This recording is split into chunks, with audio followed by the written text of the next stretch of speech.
Hey folks, welcome back to Final Fantasy VIII with me, Beanie01. Today we've got a bit of an odd episode for you.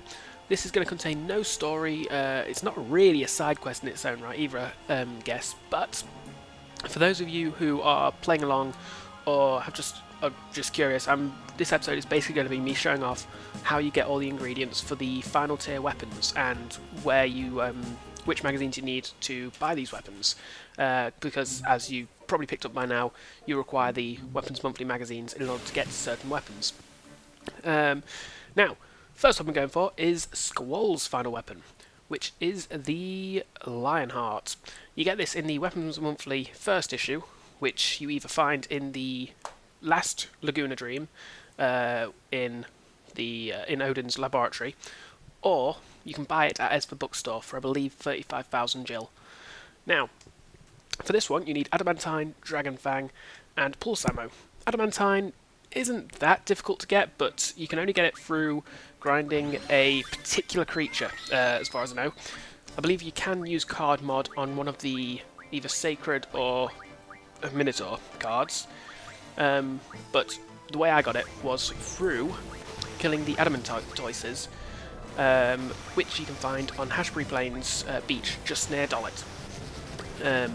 And these guys are fairly easy to kill. For the most part, I'm not going to go into how to beat these monsters. It's mostly just wild monsters grinding, but just so you know, there is a bit of a trick to these guys. They are very, very high vitality, which means they'll take very little damage. However, you start using thunder or earth magic on them, and these things will go down very, very quickly, or at least a lot quicker than if you're just beating on them with sharp, pointy sticks, as isn't my normal case in battling. Okay, Dragon Fangs, they're fairly easy. For the most part, there's a lot of different dragons that will drop them, such as blue dragons, which you can find on the Trabia continent, or on the island closest to Hell, and there are also Grendels, which will drop them, which you can apparently find in Timber Rochefort Forest. I could not. I spent a lot of time there trying to find them and failed. I ended up grinding these guys on the island closest to Hell, which ain't great, considering it's a very kind of high level area with a lot of powerful monsters, but it did the job and I ended up with Dragon Fangs. So finally, Pulse Ammo. This is a little trickier. No monster drops this as far as I know. It's basically the best way to get it is to use the Ammo Refine ability, which is an ability of Ifrits I believe, on energy crystals, which you'll be getting plenty of anyway because you need them for some of the other weapons, so you may as well grind 2 extra and each one gives you 10 Pulse Ammo. That should be it. Okay, onto the Shooting Star, which is Renoa's final tier weapon. You need 2 Windwheels, a Regen Ring, a Force Armlet, and 2 Energy Crystals. Now, this was probably one of the most difficult weapons to get, just because of the Force Armlet and the Energy Crystals. The Windmills are fairly easy. Just head out to the area around Timber, and basically the Galbadian continent, and just grind for Stavises. They drop them very commonly, and they're just really useful. You could also, I'd recommend grinding a few extra and actually turning them into tornadoes, which you can use to junction to your evasion, really, to give a really nice boost. The regen rings, these I actually did a little. I did these probably the least efficient way. I actually went to grind lefties on Shenand Hill, just by Timber. And these are basically the little left hands that stick out the ground, and I believe they cast magic on you, whilst righties are the physical attackers. They're usually both accompanied by the head as well. I forget what that guy's called though. However, as I say, I did it really least efficient way. Whilst I was grinding energy crystals, I actually came across a lot of regen rings because in Exeter City area, basically Exeter continent, you'll fight a lot of both Turtopods and Taramas, both of which drop regen rings fairly commonly in all honesty. And since you'll be on the Exeter continent grinding other creatures, I honestly just recommend getting them there. Now, the Force Armlet is a little more difficult. You get one, technically, for beating Edia the second time. At the end of Disc 2, the fight with Edia, just before she loses Sorceress Ultimecia, or at least stops being possessed by Ultimecia, when you beat her, she drops the Force Armlet.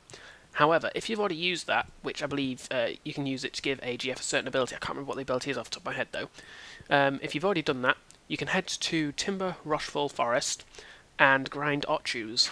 But it is an incredibly rare drop. I spent a lot of time looking for these to try and confirm it, and I just could not find one. However, I have looked online, I've checked my sources, and a lot of people do say that Ochus do drop them. It's just you need a lot of luck, and you just need to keep at it. My recommendation if you're doing it is to get Bahamut and use his rare drop ability, and also to have as much luck on your characters as you can. Now, the energy crystals, they're fairly easy to get hold of. Well, that said, they were the thing that were causing me the most trouble, that said, so I shouldn't really say that. If you go to the edge of the continent, there are both the Behemoths and the Elverets. Elverets being physical attackers, doing quite a bit of physical damage, and being quite nasty, and Behemoths being big magic attackers. These guys, basically, they have the rare chance of dropping energy crystals, so you just want to keep at it, just keep grinding them. That's what I was doing. But Elverets you'll find in the actual city itself, as in the area around the city where all the roads and stuff are, whilst Behemoths you'll find in the plains outside the city. So, that's the way you get them. Okay, now it's time for Irvine's final tier weapon, which is the Exeter. This requires 2 Dino Bones, 1 Moonstone, 2 Star Fragments, and 18 Screws, and just like the previous 2 weapons, is found within the first issue of Weapons Monthly. Now, Dino Bones, these are really easy to get. You can either head over to Balam, or head over to the Iron closest to Hell and basically grind the T-Rex Ors. By this point, whilst T-Rex Ors are pretty damn dangerous near early game, this point you should not be having any trouble with them. Worst comes to worst, status sleep to your junction, sleep to your status attack ability. I can speak eventually, and keep them just basically asleep the whole fight, and they'll do nothing. That's usually how I deal with them. Right, next is the Moonstones. You can actually get these from Elverets, which you'll be grinding for the energy crystals anyway, and you can mug them for the Moonstones, which is a lot easier and pretty much says for certain you're going to get them, because you're going to get off more than one mug attack. Assuming that you're not using limit breaks or magic or whatever.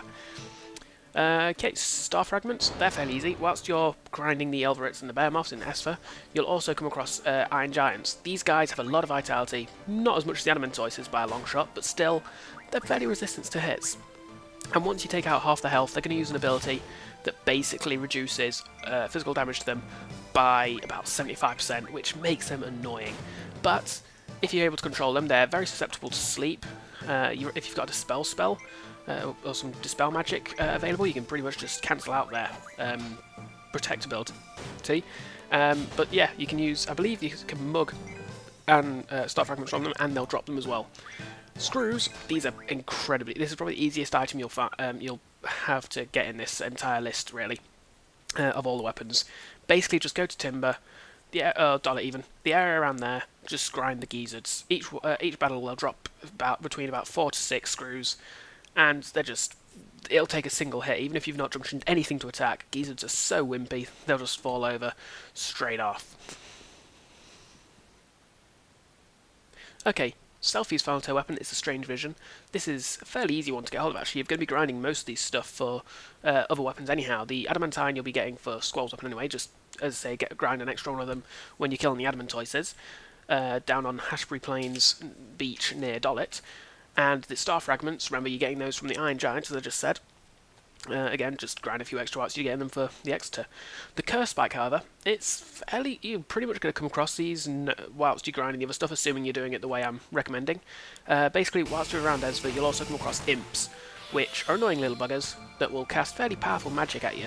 And they'll throw lots and lots of status effects at you and be annoying. But at the end of the day, they have about 1,000 hit points, and they'll go down pretty easily. These guys will drop the Curse Spikes, no matter what level they're at, and that's that. Zell's final tier weapon are the guys, which are found in the August issue of Weapons Monthly magazines, and these require an Adamantine, 4 Dragon Skin, and a Fury Fragment. Now, this isn't particularly hard to get hold of. The Adamantine, as I said before, you'll be grinding the Adamantoises for Squall and Selfie anyway. The Dragon Skin, that's a little more annoying. You can get that from either grinding Grendels, either in Rushhall Forest or on the Iron Closest to Hell, Or, what I found actually to be the better case after failing to get them from Grendels for a long time, was to grind anacondas, which can also be found in Timber Rochefort Forest. The Fury Fragment, however, this you can get it from Grendels, which is quite nice if you can find the Grendels and get them fairly commonly. They do drop 3 of the items you're going to need for the entire 6 weapons, but I just found them far too unreliable. So Fury Fragments, I would actually recommend either grinding the Blue Dragons or the Ruby Dragons, both of which can be found on the Trabia continent. Blue Dragons within, I've just got Trabia wrote down, but Ruby Dragons are actually specifically in the Trabia Canyon. And you can also find them both on the island closest to Hell, where you'll be finding Grendels as well, so you might actually find that the better place to collect these. Alright, Save the Queen is Quixis' final tier weapon. It is in the August issue along with the guys for Zell, and for this you require 2 Marlborough Tentacles, 4 Sharp Spikes, and 4 Energy Crystals. Now, Marlborough Tentacles are annoying, just because Marlboros are horrible. I've fought a ton of Marlboros during this grinding session, getting all these weapons, all the magic and stuff for the final part of the game. I've not killed a single one. My tactic has been to mug them for the tentacles and then run away. Now, you might think this is a bit of a kind of wimpy tactic or whatever, but my main problem with Marlboros is that they have pretty much the first thing they'll do in a battle is use Bad Breath, which is an AoE attack that makes a ton of status effects on all your characters. And the most annoying of which are both Sleep and Confuse, meaning that you have no control over what your characters are doing, other than running away. And you can't even run away until one of them wakes up. It kind of picks up one at a time, attacking a single target until that target dies, meaning that only one of the characters wakes up. So my recommendation is, honestly, just don't bother with them, just mug them and then run away before they get their big Bad Breath off, or if they do get it off, before they manage to pick away your party, because they will do given the chance. You can find them on the northeast section of the Exeter continent within the huge forest area just by Chocobo Forest. It's called the Grandidi Forest, and the best bet I found was to take the Ragnarok and land on the cliffs above the actual kind of Chocobo Forest area. You can't actually land where you'd be able to walk to Chocobo Forest, but you can land on the cliffs, and there are forests up there which contain the Marlboros. And it's just easier than grabbing a Chocobo and walking all the way over there. Anyway, Sharp Spike, that's fairly easy. You want to head either to the Delling Sewers or to the Central Continent and basically just grind some Grand Mantises. These guys drop Sharp Spikes and you can mug Sharp Spikes on them no matter their level. So honestly, it's just the easiest way to get them. It shouldn't take more than 1 or 2 fights to get 4, I would suggest. And finally, more Energy Crystals. Again, either the Elverets or the Behemoths up in the Exeter continent. And that is it. Now, that's everything for the weapons. However, I do have one last thing to talk about before I end this episode. Now, junctioning magic to the right slot is a huge part of Final Fantasy VIII and the combat system. And basically, as you're near in the late game, if you're playing this through this yourself, you're probably going to get to the point where you really, really want to start looking at what you're junctioning to, what stat, and try to get basically as min-maxed as possible, making your stats as high as possible, just because otherwise you're going to struggle. To do this, there's actually 2 really nice islands on which you can draw a lot of nice magic for this. They are the island closest to Hell and the island closest to Heaven. But the only problem being that they have a lot of monster fights. The encounter rate on them is incredibly high, and the monsters you find them are incredibly powerful. However, Encounter on still works, so if you shove that on, then you'll be completely fine. The only other thing I'd say is make sure you have the move find ability junctioned, otherwise you're not going to find anything. But once you get there, you'll be able to start drawing magic such as Meteor, Ultima, Triple, Aura, and Tornado, along with Full Life as well. And that is going to be really useful. There are other ways to get these magics. You can go around grinding, for example, Fury Fragments will get you Auras, Star Fragments will get you Meteors, Energy Crystals will get you Ultima, Windmills will get you Tornadoes. And you can get full lives from regen rings, which, if you're anything like me, you should have plenty of after grinding in Esper. But my recommendation for this is, once you've got this magic, you need to kind of, you want to put it in the best manner possible to get you the highest stats possible. And the way I've done this is, for the most part, I've junctioned full life to hit points, Meteor to strength, melt down to vitality, triple to magic, reflect to spirit, haste to speed, tornado to evasion, double to hit, and aura to luck. With the exception of my 2 physical attackers, who I have junctioned Ultima to strength, and my magic user, I've junctioned Ultima to magic and triple to evasion, so they don't need the tornado. And this is just basically what I've found to be the best combo for making your stats as high as possible for the end game, which, as I say, you're going to be fighting a lot of bosses coming up, and you want to be in as good a position as you can be. But with that all said and done, I think this is actually the end of the episode, folks. I hope you enjoyed it. I know there's not been any story, but the good news is this grinding is all out of the way. It's all done. I've got final weapons. I've got every character as high levels I want, which for the most part is around level 70, with Squall being level 100, since I can't take him out of the party, and he's been grinding with everybody. Yeah, with that all done, it means that we'll pretty much be carrying on with the story. Not next episode, but the episode after. Next episode, I've got something much more special planned. And, am I going to hate it? I will say that now. But I'm sure you guys will love it. So tune in then to watch me die over and over and over. And no, I am still playing Final Fantasy, not Dark Souls, but either way. Hope you enjoyed this episode anyway, folks. Excuse me there. This has been Final Fantasy VIII. I've been Beanie81, and I'll catch you next time.